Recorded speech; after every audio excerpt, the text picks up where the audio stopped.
Salve, salve galera do InfectoCast, bem-vindos a mais um episódio. Aqui quem fala é o William. Aqui quem fala é o Jordan. O episódio de hoje, de grande importância na prática clínica, hoje a gente vai falar sobre coleta de hemoculturas. Exatamente, né? Isso é um tema muito importante, porque todos os médicos aí, quem é hospitalista, trabalha no pronto-socorro, tá no dia a dia, a gente às vezes fica na dúvida, será que a gente precisa coletar hemocultura? Muitas vezes a gente não sabe orientar qual é o jeito certo de coletar a hemocultura, então a gente vai tentar ser um pouquinho prático aí pra a gente fazer uma melhor indicação possível. Exatamente, né? Às vezes vale a pena, às vezes não vale. No nosso episódio, dentre os artigos que a gente se baseou, a gente usou o artigo do IDSA, que o nome é O Meu Paciente Precisa de Culturas, né? Um artigo americano de 2020, Does This Patient Need Blood Cultures? Que fica como recomendação, depois a gente vai colocar. Então, bora lá, Jordan? Bora lá.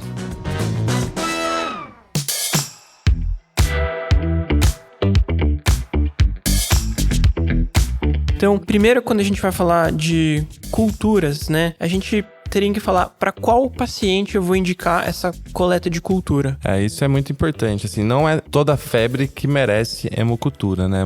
Por exemplo, uma paciente que você já sabe que tem uma infecção viral não vai precisar ficar colhendo hemocultura toda hora, que é um hábito muito comum, né? Às vezes a gente tá de plantão lá no pronto-socorro, daí liga o enfermeiro e fala, o paciente tal fez febre, daí a gente fala, coleta uma hemocultura, a gente usa a hemocultura às vezes quase como se fosse uma dipirona, e não é assim que funciona, inclusive às vezes coletar hemoculturas no momento da febre não é nem mais recomendado. Mas quando que a gente tem que coletar hemocultura então, William? Principalmente se o meu risco de infecção de corrente sanguínea ou se o meu paciente está com bacteremia, é mandatório você coletar cultura. Então, existem infecções que o foco em si, a chance da bactéria estar circulando e causando bacteremia e eu coletar uma hemocultura, ou seja, cultura do sangue do meu paciente e conseguir fisgar essa bactéria é muito grande. Por exemplo, infecção relacionada a catéter, infecção de enxerto vascular, meningite, abscesso epidural, artrite séptica, osteomielite vertebral, que geralmente vai estar circulando a bactéria de um foco à distância, são situações que a probabilidade é grande e vai completamente guiar a minha conduta, então ali está super indicado a gente coletar. E aí a osteomielite eu chamo a atenção porque os artigos falam de osteomielite vertebral, de discite, né? Porque é muito comum quando a gente tem infecções hematogênicas, daí você tá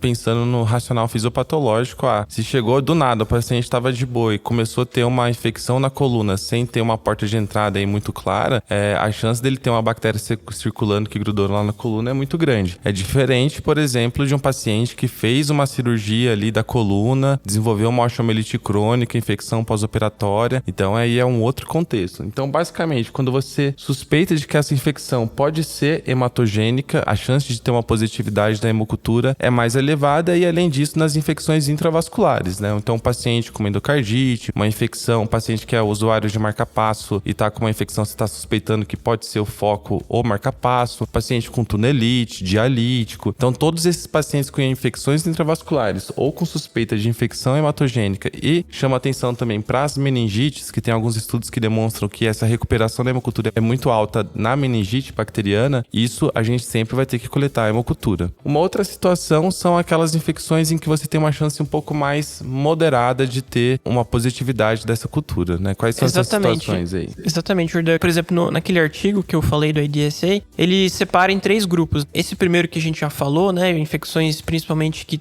você vai ter uma bacteremia associada, a chance da cultura vir positiva é mais de 50%. Mas daí você entra num grupo que é intermediário, que ele coloca assim entre 10% a 50%. Vai variar muito da situação que você tá, mas ele já dá alguns exemplos, como por exemplo, uma pielonefrite, uma colangite, uma pneumonia severa. Por que ele coloca esse como exemplos intermediários? Primeiro, porque você coletar cultura direto do foco, ou seja, você tem uma pielonefrite, vou coletar uma urocultura.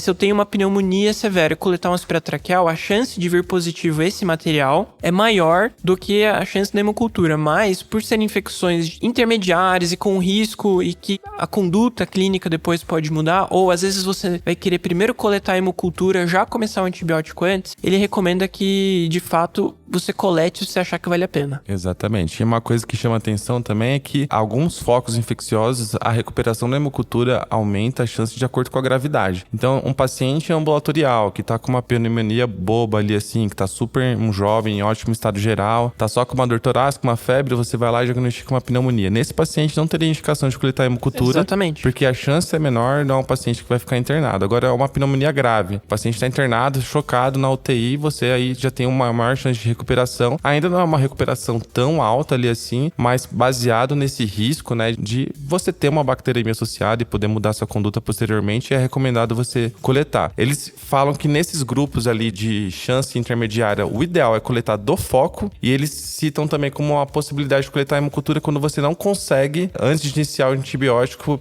coletar do foco. Um exemplo, um abscesso. Um abscesso abdominal não é tão simples. Não vai dar você tempo vai de ter drenar. que fazer, chamar o cirurgião, agendar uma consulta, com radiointervenção. Então, às vezes, nesse cenário, o paciente, você não quer demorar tanto para começar o antibiótico, é melhor já coletar a hemocultura e depois inicia o antibiótico. E por último, acho que a gente vai falar agora daqueles que a chance de fazer bacteremia e você conseguir recuperar uma bactéria na hemocultura é muito baixa. Então, situações que é praticamente não recomendado você coletar uma hemocultura. Um exemplo, né, igual você falou, a gente já vai diferenciar a pneumonia. A pneumonia severa tá indicado, mas a pneumonia da comunidade não severa, né, o paciente que não tá grave, não tem indicação formal de coletar hemocultura. Outros exemplos, uma cistite baixa, celulite em paciente não grave ou sem grandes comorbidades, e por último, eu vou deixar o exemplo aqui de apenas febre e ou leucocitose. Febre mais leucocitose não é sinônimo de coleta de hemocultura. Elas por si só não têm um fator de risco independente. Então, se o seu paciente só tá com a leucocitose, coletar a hemocultura não tá recomendado. Se ele só teve febre, também não tá recomendado se for apenas isso. Exatamente, né? É difícil, porque existem muitas síndromes na medicina, né? Sempre vai ter um pouquinho de exceção. Mas aqui, a cistite, por exemplo, nem urocultura você precisa coletar se for uma cistite simples, uma mulher jovem e tudo mais, o diagnóstico é clínico, né? Quanto mais uma hemocultura. Erisipela, o paciente geralmente vai estar em bom estado geral, celulite às vezes pode ter uma febre associada, mas assim, a chance de recuperar um bicho na hemocultura é muito baixa, e você tem que pensar também na questão de custo-efetividade, né? Um frasco de hemocultura não é a coisa mais barata do mundo. Ainda mais, imagina, todo paciente que chegar com febre você vai coletar, e tem algumas outras exceções. Beleza, o paciente só tem febre e não tem mais nada, a chance de coletar hemocultura de positiva é baixa, mas aí a gente não tá falando, por exemplo, dos casos de febre de origem indeterminada. Um outro caso aqui que a gente não citou, mas que a gente sempre tem que coletar, neutropenia febril. E uma outra coisa aqui que é baseado principalmente nos protocolos é paciente com sepse, né? A gente sabe que tá no bundle aí da sepse, chegou o paciente com suspeita de sepse, coletar hemocultura, aí é independente do foco. Se você acha que o foco é cutâneo, mas o paciente está séptico, você vai coletar hemocultura e depois vai começar o antibiótico, idealmente, né? Exatamente. Excelente exemplos que você deu, Jordan, e deixar bem claro isso, né? Febre, apenas febre, você vai ter que contextualizar seu paciente, mas se for só isso, não tem indicação, mas o exemplo que você usou, né, neutropenia febril, outros exemplos, tá super indicado. Vou dar um último exemplo aqui que ele deixa bem separado, que é o paciente pós-cirúrgico em até 48 horas que fez febre. A grande imensa maioria das febres ainda é uma reação inflamatória e não tem benefício de você coletar a hemocultura. Então ele também chama atenção para isso. Quando coletar, geralmente é além desses 2 primeiros dias.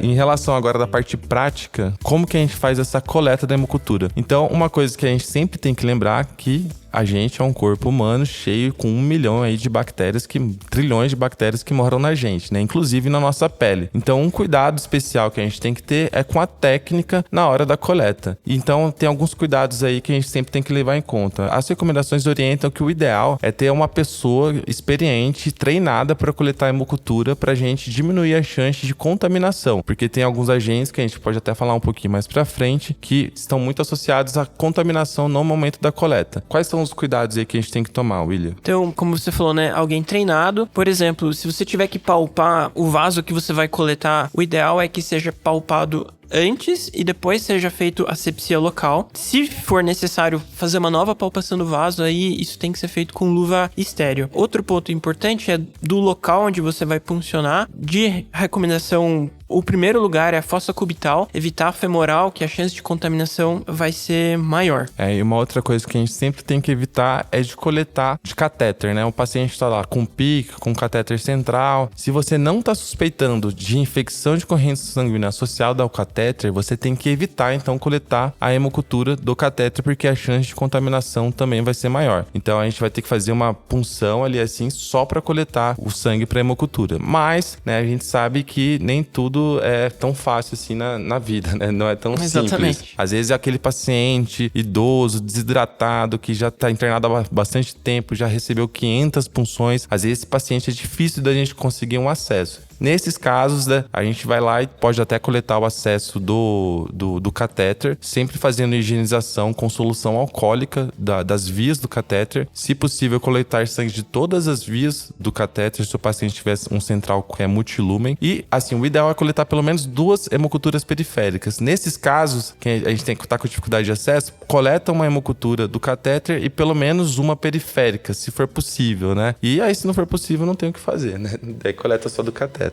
Exatamente. Outra dica é ver o método que você está coletando. Se, por exemplo, está coletando com a borboletinha, que já vai ter um pouquinho de ar no sistema, a recomendação é de, primeiro você vai inocular isso no frasquinho de aeróbio e depois, por último, no anaeróbio. Se for ao contrário, se estiver coletando com uma seringa que talvez no final vai ter ar, a indicação é o contrário. Inocular primeiro no anaeróbio para depois do aeróbio. Então, sobre a quantidade de pares que você precisa coletar. Então, toda vez que a gente fala de um par de hemocultura, a gente está falando de um frasquinho anaeróbio e de um frasquinho aeróbio. Sempre que a gente fala em par, é esse conjuntinho. E vai depender muito do lugar onde você vai estar, dependendo do protocolo. Às vezes a recomendação é coletar um par ou 3 pares, ou seja, 4 frascos ou 6 frascos. Qual é a diferença disso? Quanto mais frasquinhos você vai coletando, maior a sua sensibilidade acumulativa. Um parzinho, a chance de você conseguir positivar sua cultura vai de 73% a 80%, 2 pares vai de 80% a 89% e 3 pares de 95% a 98%, 4 pares 99% a 100%. Ou seja, 6 pares para cima já não tem benefício, porque você já não vai estar mais acumulando chance de você conseguir positivar e só vai estar gastando mais frascos. Quais situações recomendadas teria coletar 2 pares ou 3 pares? A grande maioria dos protocolos dos hospitais pede para você coletar 2, pela questão de custo-benefício, você já vai estar rodando 90%, mas se você está com uma infecção de corrente sanguínea ou uma suspeita que o teu foco pode ter um contaminante, ou seja, eu estou falando de uma bactéria que vive na minha pele, que tem o potencial de ser infectante, quanto mais amostras eu tiver, melhor para eu conseguir diferenciar depois se aquilo é um contaminante ou se é uma infecção. Exatamente, William. Outra coisa que a gente acabou deixando passar, em relação durante a coleta, a asepsia tem que ser com solução alcoólica, tá? É uma coisa meio óbvia, mas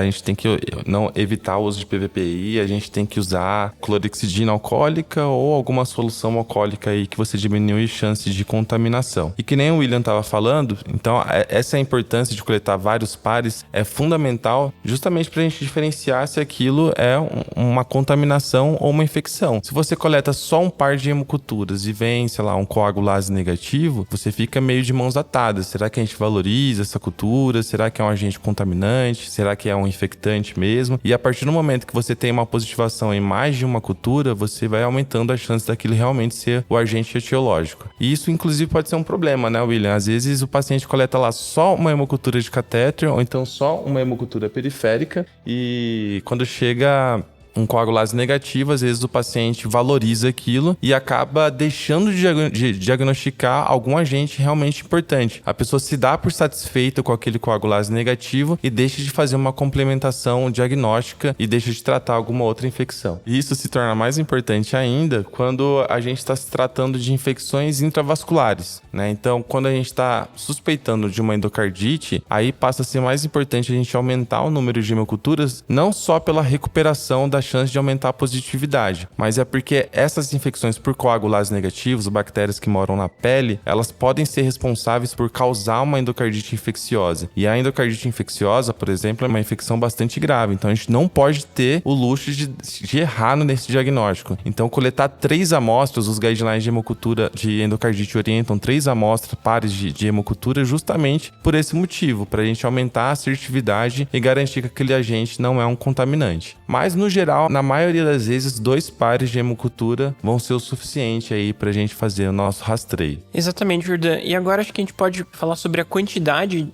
de sangue que você vai coletar. Na maioria dos frasquinhos que você vai coletar, isso já vem padronizado. Então, por exemplo, um par de hemoculturas, geralmente essa quantidade vai ser de 20 ml, 10 ml de cada par para um paciente adulto. Alguns frasquinhos, dependendo da marca, isso pode variar de 8 a 10 ml, mas geralmente vai ser uma quantidade meio parecida. Como alguns dos frasquinhos vão para métodos automatizados, né, ele já vem pronto, se a quantidade não for pelo menos próxima disso, né, dentro padronizados, isso pode atrapalhar a sensibilidade do seu rastreio. Algumas situações, como por exemplo crianças, aí você vai ter uma tabelinha, você vai ver pelo peso da criança, a quantidade de ml que você vai coletar. Existem frascos pediátricos de hemocultura que você vai coletar. E às vezes, principalmente crianças, às vezes você não vai conseguir, assim, crianças às vezes puncionar já é difícil e tirar a quantidade de ml também já não é fácil. Vamos pensar que num recém-nascido, 10 ml pode ser uma quantidade proporcional do peso dele já muito significativa. E pode ser que você, assim, não consiga coletar a quantidade total. Nessa situação, é recomendado que você sempre priorize o frasquinho de aeróbios, uma vez que a infecção por anaeróbios é menos comum e menos provável na grande maioria das vezes.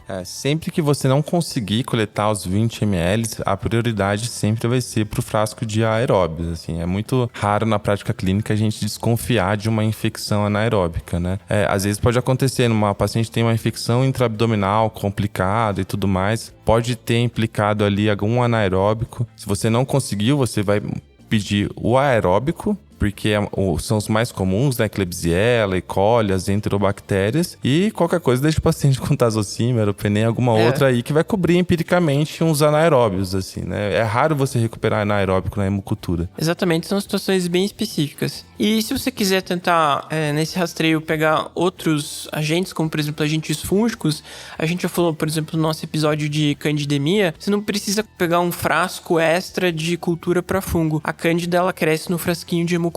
Exato. Tem frascos especiais para identificação de micobactéria, né, de micobactéria e de alguns fungos. Quando a gente fala desses fungos, geralmente são os fungos filamentosos, né? Você tá achando que pode ter uma fungemia por um filamentoso, aumenta um pouquinho a recuperação com esses frascos específicos, né? Que a gente tem o Michael F ali, mas para cândida não é necessário realmente. Então, Jordão, acho que a gente já falou um pouquinho sobre as formas de cultura. Vamos entrar agora nas bactérias que são importantes para a gente valorizar em quais situações. Tá bom, então. Então, assim, pensando nos gram-positivos ali, né? A gente divide os Staphylococcus em dois grupos. Em os coagulase positivo, que no caso é o Staphylococcus aureus, e o coagulase negativo, que são todos os outros Staphylococcus. Que tem alguns nomes como Epidermides, Hominis, que, sim, só pelo nome já chama a atenção de que é bichinho que vive na nossa pele. Inclusive, né, assim, às vezes a gente fica bravo que cresceu na hemocultura, mas mesmo às vezes com a asepsia correta, como eles vivem na nossa epiderme, ainda assim existe o risco de eles aparecerem nas culturas. Exatamente. E assim, existe uma exceção dos coagulases negativos, que é o Staphylococcus lugdunensis, que ele sempre a gente vai considerar ele como se fosse um agente infectante. Então assim, resumindo, sempre que crescer um Staphylococcus aureus na sua hemocultura, você não vai falar que aquilo é contaminação. Independente se cresceu só em uma amostra e independente do tempo de crescimento, você sempre vai falar que ele está com uma estafilococcía. O Staphylococcus lugdunensis, que faz parte dos coagulases negativos, ele vai se comportar como um Staphylo aureus, então ele é uma exceção. Então, mesmo que ele cresça apenas em uma hemocultura, independente do tempo, ele sempre vai ser infectante. Já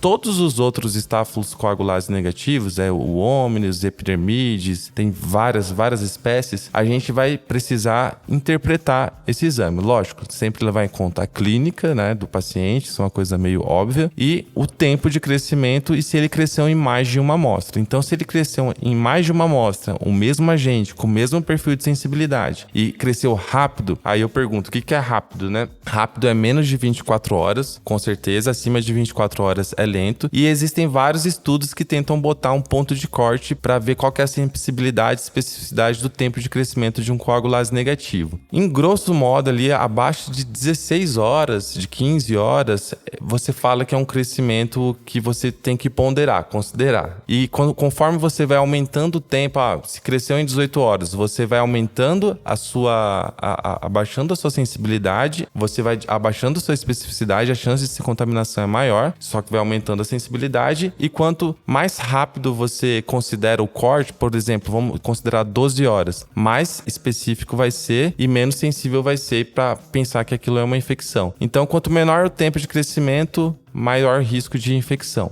Ficou meio confuso, né? Mas vou dar uma simplificada aqui. Assim, eu gosto de até falar para os residentes, sempre que cresceu Staphylo aureus ou Lugdunensis, você valoriza. Não importa o tempo, não importa a quantidade. Às vezes o paciente até tá bem, mas você vai ter que sempre valorizar. Quando a gente fala de coagulase negativa, você vai ter que ver quantas culturas e quanto tempo e se tá crescendo nas culturas o mesmo germe. Então, vamos dar um exemplo igual o Jordão falou. Eu tenho 2 culturas que cresceu epidermides, as duas com 15, 14 horas, ou seja, cresceu numa quantidade rápida em 2 amostras, aí a tendência já é de valorizar. Isso. E isso se dá também a importância de você fazer punções na hora de coletar em sítios diferentes. Não coletar os 2 pares da mesma punção. Porque se o problema foi uma falta de técnica da asepsia, a chance de crescer o mesmo agente, já que foi a mesma punção, é mais considerável. A partir do momento que você coleta, vamos supor, das 2 fossas cubitais e crescer o mesmo agente, aí a chance de realmente ser infecção se torna mais importante. Algumas outras bactérias a gente também vai acabar valorizando, como por exemplo o pneumococo ou o streptococo do grupo A. São gram-positivos que a gente vai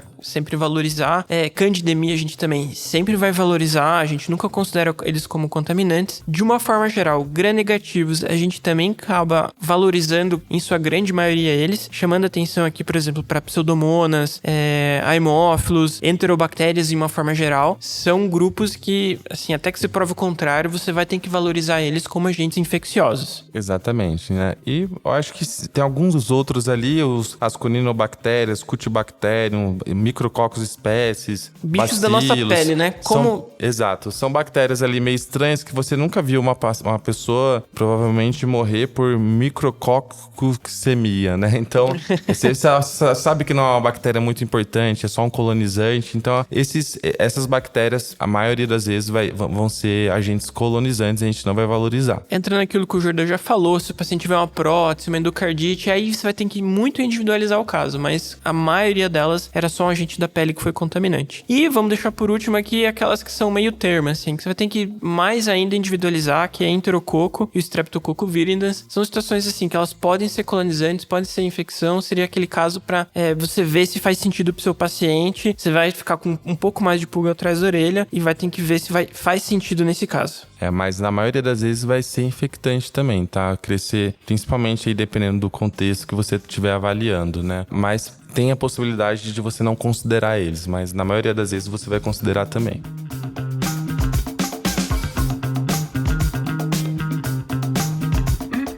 Hemocultura de controle. Boa, esse é um tema importante também, né? Quando que a gente vai fazer hemocultura de controle? É uma coisa que sempre perguntam pra gente, assim, paciente começou a tratar uma bacteremia, veio positivo uma pseudomonas, eu preciso pedir em 48, 72 horas uma hemocultura de controle? Não, com algumas exceções ali assim. Então, algumas bactérias que independente do hospedeiro, a gente sempre vai precisar de hemocultura de controle, é o Staphylococcus aureus e o Staphylococcus lugdunensis, que se comportam de uma maneira muito parecida. Por quê? Porque essas bactérias, elas têm um hábito de causar infecção metastática, infecção complicada, faz abscesso pulmonar, pode fazer endocardite, pode fazer espondilodicite, endoftalmite. Então, pelo fato dela gostar de grudar nos lugares, fazer infecções complicadas, fazer formação de biofilme, é importante você ter um clearance microbiológico, você documentar que ela está negativa. O mesmo raciocínio, não falando para bactéria, agora para fungo, é a cândida. Candidemia, cresceu cândida, a gente sempre vai ter que coletar a hemocultura de controle e aí a gente faz aquele esquema, excluiu toda uma infecção mais complicada, negativou a hemocultura, conta 14 dias a partir da primeira hemocultura negativa. Todas as outras situações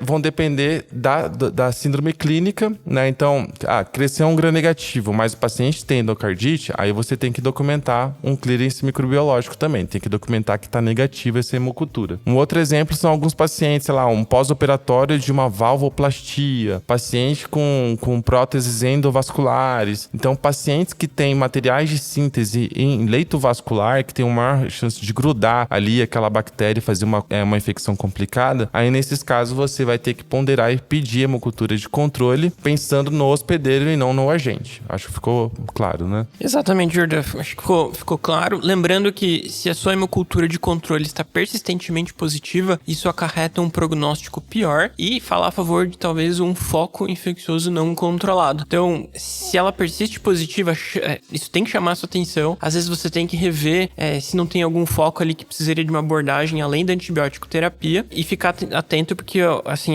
o prognóstico do seu paciente acaba sendo pior. E só para, por exemplo, exemplificar, igual o Jordão falou antes, de gram-negativos, né? Infecções que podem ser até potencialmente muito graves, mas, por exemplo, infecção por pseudomonas, a chance de ter uma hemocultura persistentemente positiva, que dos gram-negativos é uma das maiores, é em torno de 2%. Então, gram-negativo de fato, não tem uma indicação formal de você fazer hemocultura de controle. Mas, para tudo isso que a gente falou, sempre existe uma exceção se o quadro clínico do seu paciente muda, se ele não está respondendo com antibiótico terapia adequada, ou você acha que tem um novo foco infeccioso, aí pode ser que esteja recomendado você recoletar o seu paciente.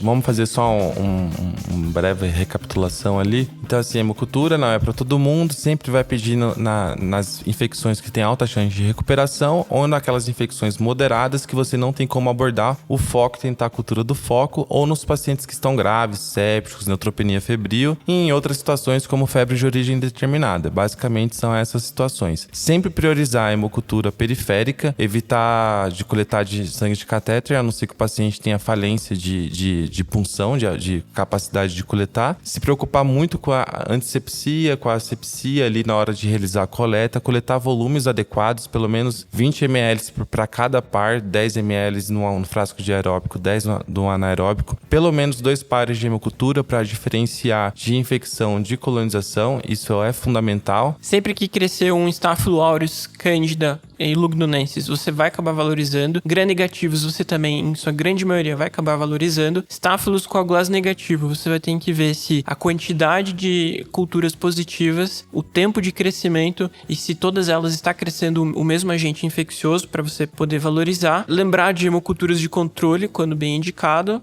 e fazer uso racional dos frasquinhos. Exatamente, eu acho que resumimos bem aí. Acho que é isso. Fica aí um abraço pro pessoal que edita nossos podcasts, semibreves. Um abraço pra eles. Abraço, pessoal. Tchau, tchau.